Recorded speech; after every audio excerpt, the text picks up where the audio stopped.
Bonjour à tous, bonjour à tous, j'espère que vous allez tous bien.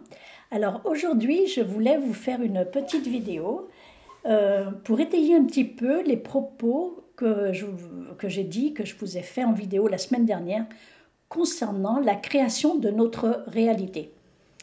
J'ai eu des remontées de certains d'entre vous qui m'ont trouvé un petit peu dur dans la façon que j'avais de répéter et de soriner que vous êtes responsable de votre réalité, de votre vécu, et qu'il fallait arrêter de se plaindre tout le temps. Alors, je me suis réécoutée suite à ces remontées, et peut-être que oui, j'ai un peu insisté, j'ai été un petit peu dure, c'est possible. Ceci dit, moi, ce que je veux, mes petits bichons, c'est que vous trouviez ce fameux bonheur que le Reiki propose depuis le début. Vous savez que le Reiki est l'art secret d'inviter le bonheur.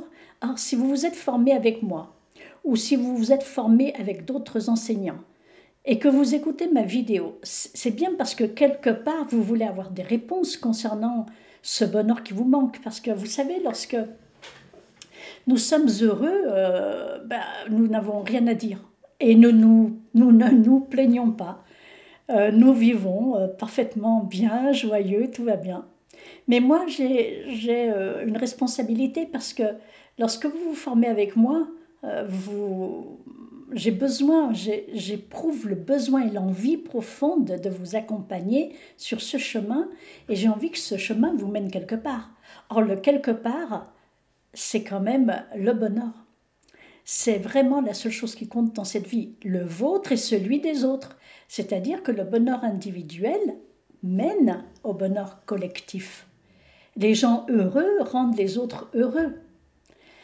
Donc je me suis dit, bon, j'ai été un peu dure la dernière vidéo, je vais en refaire une autre avec d'autres arguments, un autre texte et une autre façon de le dire.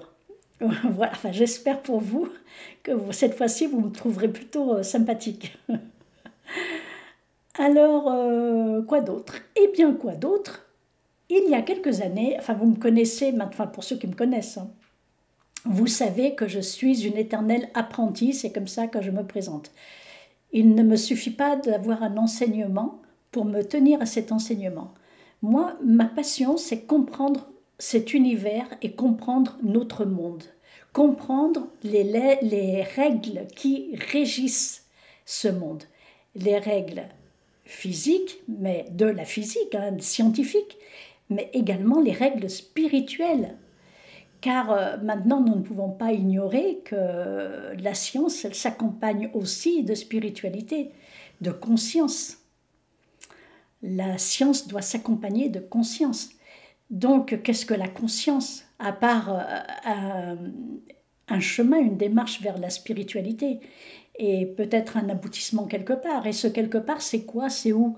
Eh bien, faut arrêter de souffrir dans ce monde. Donc moi, je cherche tout le temps. Et il y a quelques années, je suis tombée sur un livre, un texte ésotérique qui s'appelle « Le Kybalion ». Ce texte a été publié, alors j'ai pris des notes hein, pour ne rien oublier, bien évidemment. Ce texte a été publié en 1908. Il a été attribué à 3 initiés anonymes. Nous ne connaissons pas, même 100 ans après, même plus de 100 ans après, nous ne connaissons pas leur nom. Mais ces 3, c'est quand même pas pour rien qu'ils s'appellent 3, enfin qu'ils se disent 3.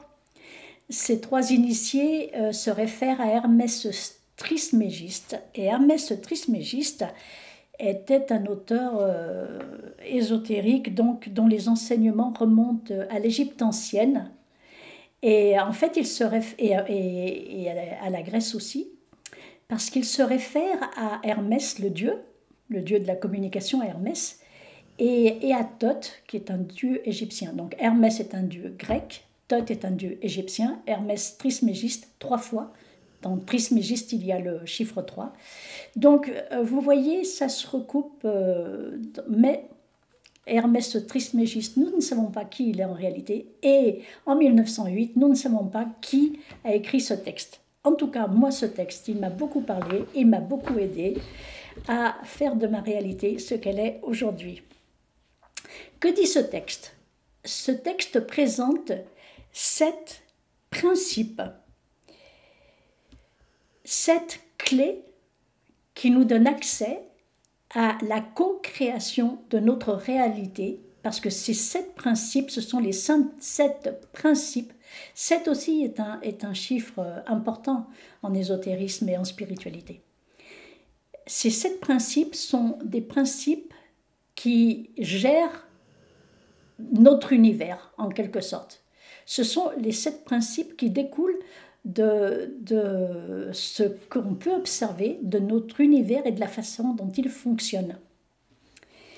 Donc, il nous donne ces 7 principes, nous pouvons les utiliser comme des clés, donc 7 clés pour créer notre réalité. Donc, ce sont, d'après le Kybalion, 7 lois universelles en fait. Ce sont des lois. Vous voyez, c'est plus que des clés, ce sont des lois. Et vous savez qu'une loi est quelque chose d'immuable en soi. Jusqu'à ce que quelqu'un vienne dire « bah non, cette loi-là est remplacée par une autre ». Mais lorsqu'il y a une loi, à part l'obéissance complète à la loi, il n'y a pas d'autre possibilité. Donc ce sont des principes qui agissent comme des lois invisibles dans notre vie, qu'on le veuille ou pas. Hein, même si on ne veut pas obéir à la loi elle s'impose, vous comprenez? Voilà ce que je veux dire. Donc, ces 7 principes nous montrent que nous sommes donc des co-créateurs de notre monde, et l'intérêt, c'est qu'ils nous expliquent comment s'en servir, comment utiliser ces 7 principes pour y arriver. Donc, le premier principe, c'est le principe de mentalisme. Le principe de mentalisme dit que tout est esprit. Ça commence comme ça. Le tout est esprit, l'univers est mental. Le tout est esprit, l'univers est mental. Rien que la première phrase m'a fait beaucoup réfléchir. Parce que veut dire l'univers est mental? Ce principe affirme que tout est conscience. L'univers est une pensée. On revient à la façon que je vous disais que c'est une création. Si c'est une pensée, toute création commence par une pensée. Vous êtes compositeur, vous voulez composer une musique, ça commence par une pensée, puis une émotion, puis vous passez à l'action. L'ordre, il est comme ça. Pensée, émotion, passage à l'action. Donc, si cet univers est mental, ça veut dire qu'il est issu d'une pensée. L'univers est une pensée, une intelligence en action. Ce que tu vis donc à l'extérieur n'est que le reflet d'un état intérieur. Si tu arrives à changer tes pensées, tes croyances, tu vas donc changer ta réalité.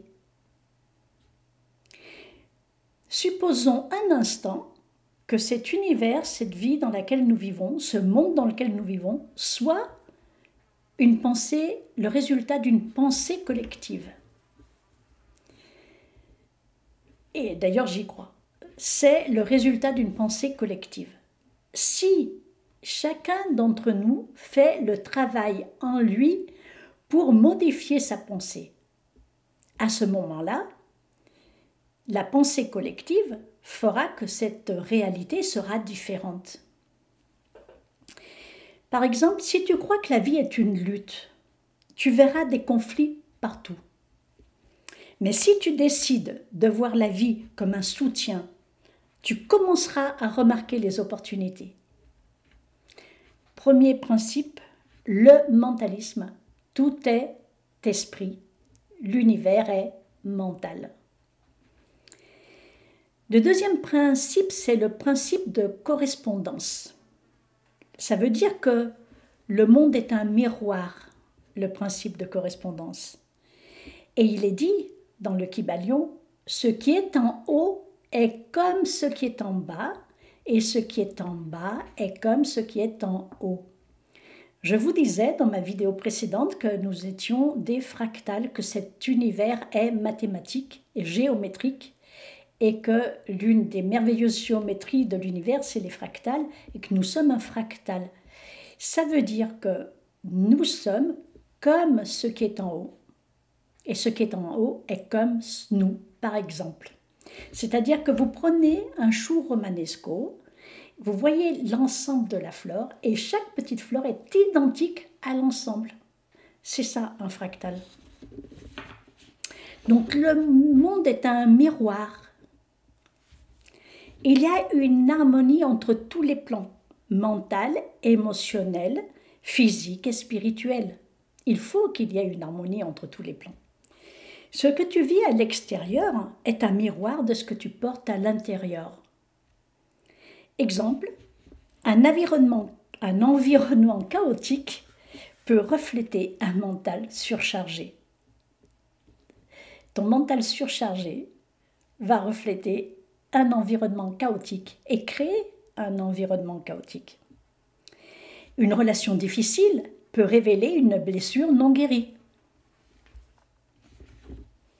Le troisième principe du Kybalion, c'est le principe de vibration. On revient, vous voyez, tout se recoupe. Tout est énergie. Comme disait Tesla, si tu veux comprendre l'univers, pense en termes d'énergie, de fréquence et de vibration. Ça veut dire que rien ne repose. Tout est en mouvement tout le temps. Tout bouge, tout vibre. Chaque pensée, chaque émotion, chaque mot ou chaque action porte une fréquence vibratoire. Plus tu vibres haut, plus tu attires des expériences alignées avec cette fréquence.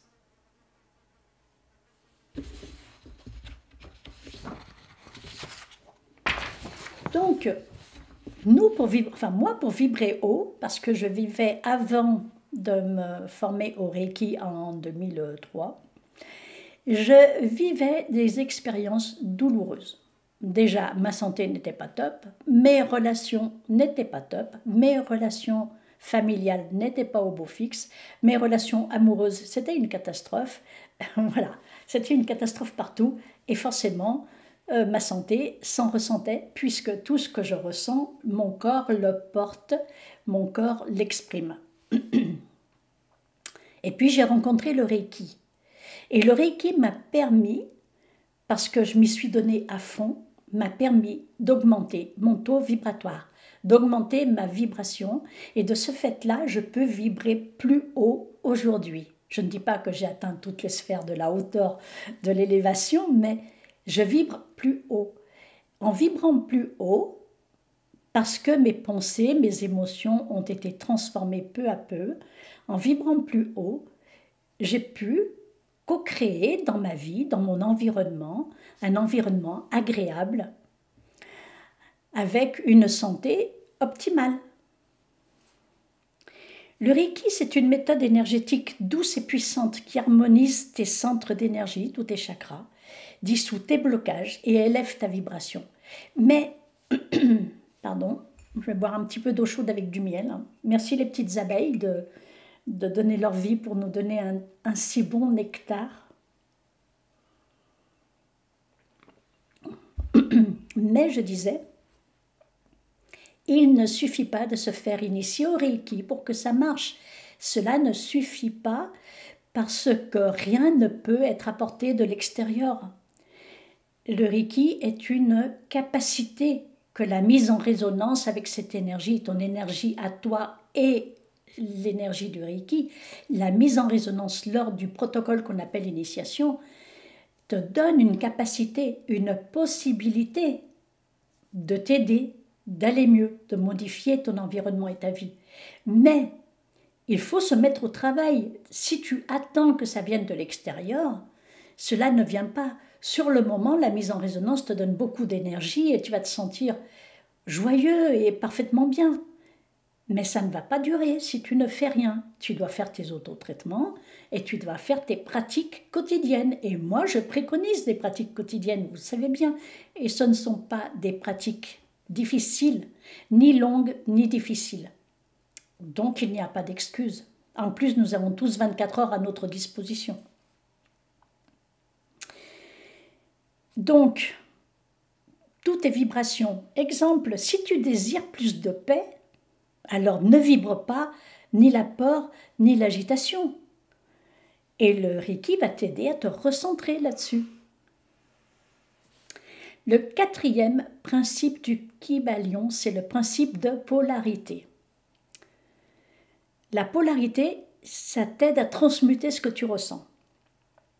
Ça veut dire que tout est double, la polarité. Et vous n'allez pas nier que cet univers, ce monde dans lequel nous vivons, est double. Vous ne pouvez pas le nier, tout le monde le dit, tout le temps. Il faut retrouver l'unité. L'unité, l'unité. Oui, mais l'unité est un bien grand mot et beaucoup de personnes ne savent pas ce que cela veut dire, l'unité. Ce monde est double et puis c'est tout. Mais on peut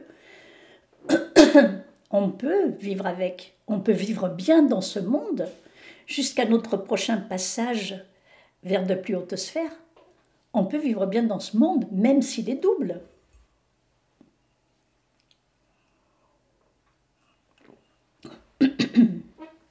Donc, chaque émotion, chaque situation contient ces deux pôles.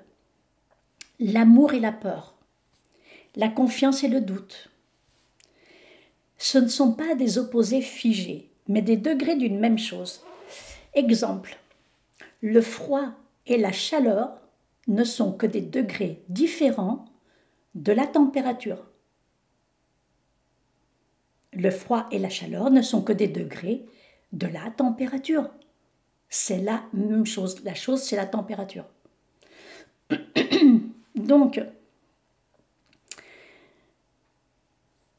le doute que tu peux éprouver dans ta vie, dans le fait de t'installer comme praticien Reiki ou de créer ton entreprise ou d'aller travailler dans un autre poste ou de demander une augmentation ou de demander une promotion, enfin quoi que ce soit. Le doute qui va t'animer au départ peut se transformer en élan, si toi tu le décides, puisque c'est comme un pendule qui va osciller d'un extrême à l'autre.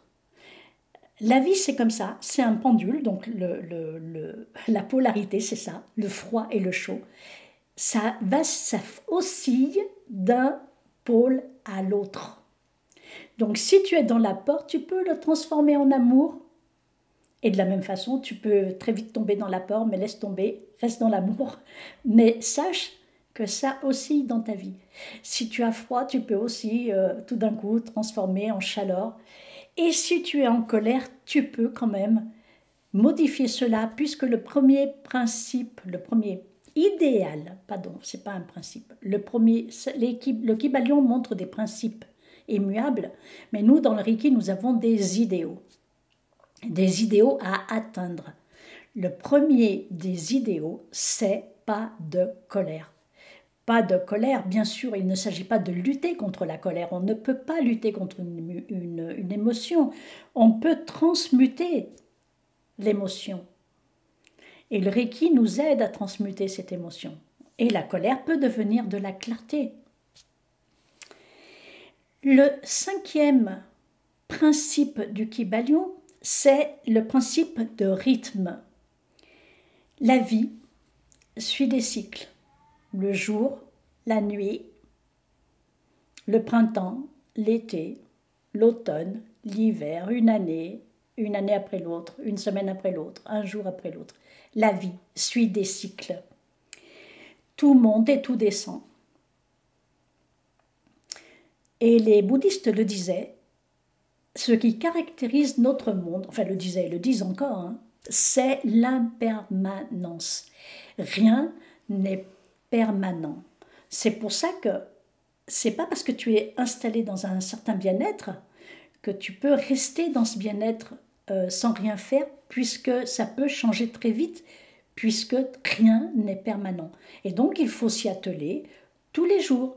Tous les jours, je fais mes autotraitements, tous les jours, je fais mes pratiques quotidiennes, tous les jours, je fais mes envois de Reiki, tous les jours, je fais mes demandes de Reiki, et tous les jours, je fais ce que j'ai à faire. Et tous les jours, je vais aller jeter un œil sur mon compte bancaire pour voir si tout va bien.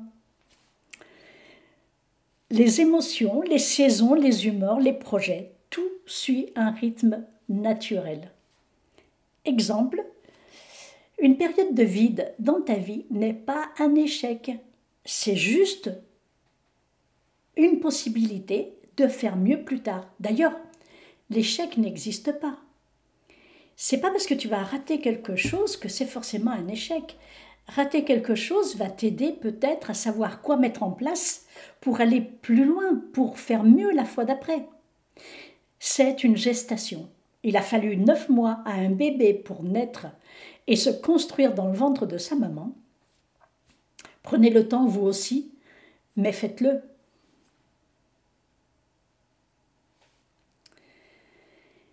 Le 6e principe, c'est le principe de cause et d'effet.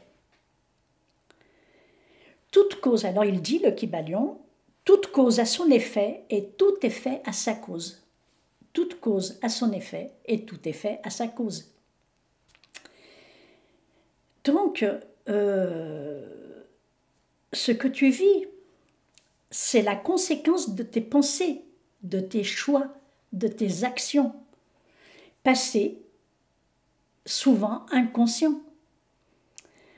Nous sommes poussés quelquefois à faire des choix qui sont douloureux pour nous.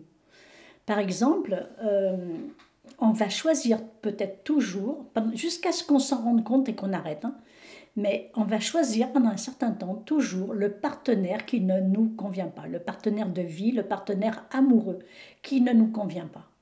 Et on va faire l'expérience 1 fois, 2 fois, 3 fois. Je suis avec une femme qui me harcèle. Je vais la quitter. Et je retombe sur une autre femme qui me harcèle et je vais la quitter. Et je retombe pour la 3e fois avec une femme qui me harcèle et je vais la quitter. Pareil pour un homme. Je suis avec un homme pervers et je vais le quitter, enfin lorsque j'en prends conscience. Et je retombe sur le même schéma et je retombe sur le même profil. Ça, ce sont des choix inconscients, mais il faut s'observer. Vous savez que là où vous mettez votre regard, vous mettez toute votre énergie, les amis. Donc, lorsque vous avez remarqué cette espèce de cycle sans fin, de relations qui ne sont pas bonnes, ou au travail par exemple, j'ai des problèmes dans mon travail tout le temps, j'ai toujours des problèmes, je suis harcelée par mon patron, mes chefs ou mes managers. Lorsque tu remarques ça, il faut y mettre un terme. C'est parce que la cause entraîne des effets désagréables pour toi. La cause, c'est tes pensées, tes émotions, tes actions. Donc, lorsque tu as des pensées, des émotions, des actions favorables, les effets seront favorables.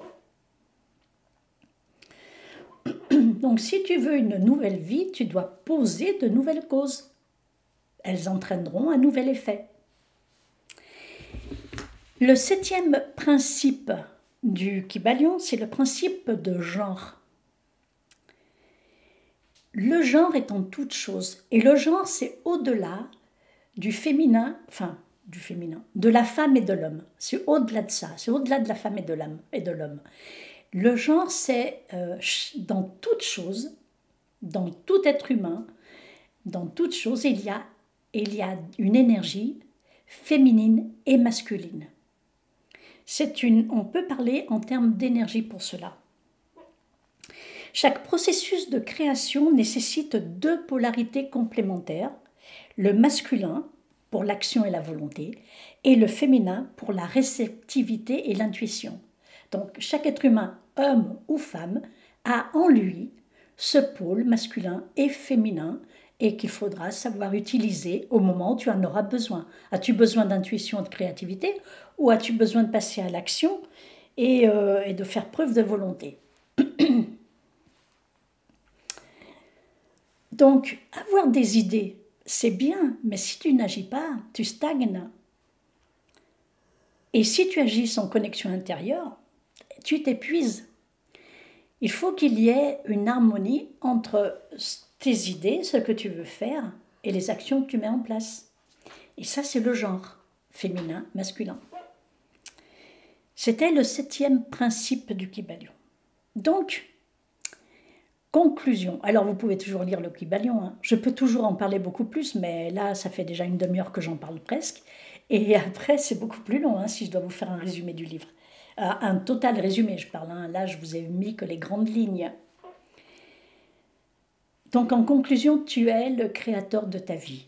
Voilà. Et le Kybalion, ce n'est pas une croyance, c'est un guide de conscience.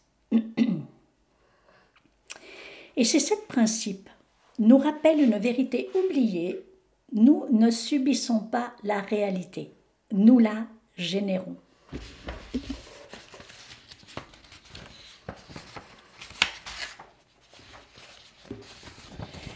J'ai bien fait d'imprimer les documents, comme ça j'ai rien oublié. Donc,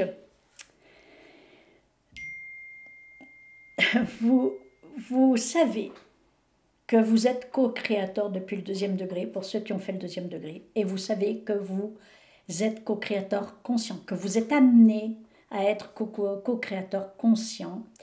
Si vous avez fait le 3e degré, ce que vous avez à faire, c'est juste acquérir de la conscience. Et pour acquérir de la conscience, il n'y a qu'une chose à faire, c'est observer. Observez-vous d'abord comment je réagis aux événements extérieurs. Quelle réponse est-ce que je donne lorsque un événement est désagréable? Quelle réponse est-ce que je peux donner à la place de celle que j'ai donnée si elle ne m'attire que des problèmes? Observez-vous. Et pour cela, vous avez plusieurs possibilités. Vous avez des méditations. Vous vous asseyez, le dos droit pour bien aligner les chakras de façon verticale. Allongé, ce n'est pas de la méditation. Allongé, c'est de la relaxation. C'est debout ou assis. Il faut que les chakras soient alignés de façon verticale pour être en méditation. Parce que lorsque vos chakras sont alignés de façon verticale, vous allez pouvoir recevoir de l'essence du plus haut les informations qui vont passer par vos chakras et venir du 7e au 1er pour pouvoir matérialiser la vie que vous voulez matérialiser. Il n'y a rien à attendre lorsque vous entrez en méditation. La seule chose à faire, c'est vous laisser surprendre par ce qui peut arriver. Être dans l'accueil. Alors je suis en train de préparer cette méditation pour équilibrer et réharmoniser les chakras, parce que pour bien y arriver, il faut que vos chakras soient bien équilibrés, bien harmonisés, bien verticaux, bien tous identiques, à tourner de la même façon, au même rythme, voilà, à la même vitesse. Donc je suis en train de préparer, que je mettrai sur Zenki Learning, un petit guide pour les 7 méditations. Sur Zenki Learning, vous avez aussi mon guide, tu as le pouvoir de créer ta réalité, qui va vous aider avec des phrases de visualisation positive et des phrases d'intention positive, des affirmations conscientes à créer la réalité que vous voulez obtenir. Donc c'est disponible, vous aurez le lien en description. Et puis, que vous dire de plus, que te dire de plus, cher ami que j'ai blessé avec ma vidéo de la semaine dernière, je suis désolée. J'espère que celle-ci te plaît beaucoup plus. Je maintiens que tu es responsable de ta vie et je maintiens que tu peux modifier ta réalité et en faire quelque chose d'agréable. Ceci jusqu'à ce que notre âme parte dans les hautes sphères, dans les autres dimensions. Maintenant, si vous voulez que toute la Terre entre en 5e dimension, comme beaucoup de mystiques le proposent depuis quelque temps, il faut quand même commencer par vous. Sans vous, tout va muter, mais pas vous. Donc, travaillez sur vous. Vous êtes obligé de travailler sur vous pour pouvoir aider les autres. C'est de l'individuel qu'on passe au collectif. Vous êtes obligé, si vous voulez aider les autres et que vous n'êtes pas bien, vous ne serez pas efficace et vous allez projeter sur les autres toutes vos souffrances. Et ça, c'est pas valable. Je vous donne rendez-vous bientôt avec une autre vidéo, mes amis. Et puis, Je vous parlerai de notre mission sur la Terre. Parce que finalement, j'ai découvert, à force de méditer dessus, depuis le temps, hein, depuis plus de 20 ans, j'ai découvert ce que je suis venue faire sur la Terre et finalement, c'était tellement simple, tellement simple. Et vous aussi, finalement, je crois que c'est pour ça que nous naissons tous ici, dans ce monde dense et dur et difficile. Après, c'est à nous de le transformer. À bientôt.